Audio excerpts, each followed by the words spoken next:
नमस्कार साथियों, आज शाम 5 बजे SMS stadium north gate Jaipur में हम प्रोटेस्ट कर रहे हैं अरावलीज़ को बचाने के लिए। इस प्रोटेस्ट से पहले मैं कुछ सवाल आपके सामने रखना चाहती हूँ ताकि इस प्रोटेस्ट का एक आउटलाइन क्लियर हो जाए सभी के मन में।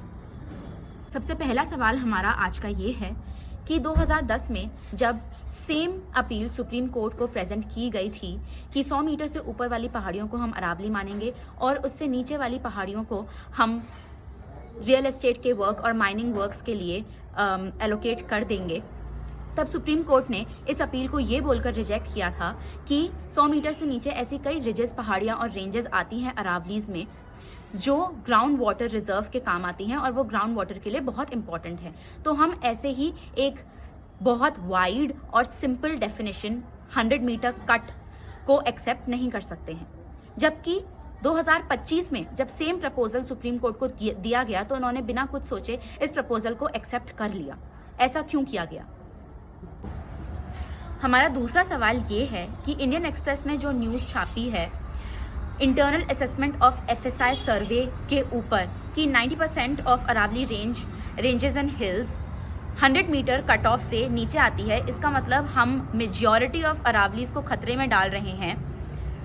वो एफएसआई ने कम्प्लीटली डिनाई किया है और यूनियन मिनिस्टर ने कम्प्लीटली डिनाई किया है कि ऐसा कोई भी सर्वे नहीं हुआ था और ये न्यूज़ सरासर झूठ है। अब मीडिया ने इस चीज़ को ना ही रिट्रैक्ट किया है और ना ही कोई पब्लिक अपॉलॉजी इशू करी है इस चीज़ को लेकर कि ये चीज़ हमने गलत बोल दी। हम किसकी बात को माने, यूनियन मिनिस्टर की बात को या फिर मीडिया की बात को? दोनों ही इम्पॉर्टेंट सोर्सेज हैं। इस चीज़ का कन्फ्यूजन हम सभी के मन में है।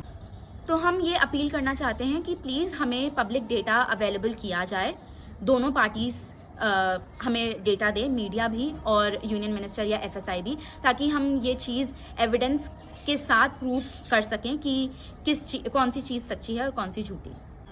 एक बार को अगर हम यूनियन मिनिस्टर और एफएसआई की बात मानकर ये मान लेते हैं कि only 0.2% of ranges he mining के लिए काम में ली जाएंगी, फिर भी 0.2% ऑफ एरिया का मतलब हो गया 68,000 एकर्स, जो कि एक बहुत बड़ा एरिया है। अगर 68,000 एकर्स में माइंस बनाई जाती हैं तो आप सोचिए कि पोल्यूशन कितना होगा। हम उसके लिए क्या स्टेप्स ले रहे हैं ये भी हमें जानना है। तीसरा और आखिरी सवाल हमारा ये है कि 2002 में सुप्रीम कोर्ट ने जो सेंट्रल एम्पावर्ड कमेटी इस्टेब्लिश की थी, जो कि ये एक इंडिपेंडेंट बॉडी थी और वो डायरेक्टली सुप्रीम कोर्ट को रिपोर्ट करती थी और सुप्रीम कोर्ट ही उसके मेंबर्स नॉमिनेट करता था। वो फॉरेस्ट एंड एनवायरमेंटल लॉज को स्ट्रिक्टली इम्प्लीमेंट करती थी। लेकिन 2023 में गवर्नमेंट ने इस बॉडी को इंडिपेंडेंट ना रखकर नॉन इंडिपेंडेंट बना दिया है, जिसका मतलब ये है कि अब ये बॉडी मिनिस्ट्री ऑफ एनवायरनमेंट को रिपोर्ट करती है और इसके मेंबर्स भी ministry of environment he select करता है। ऐसा क्यों किया गया?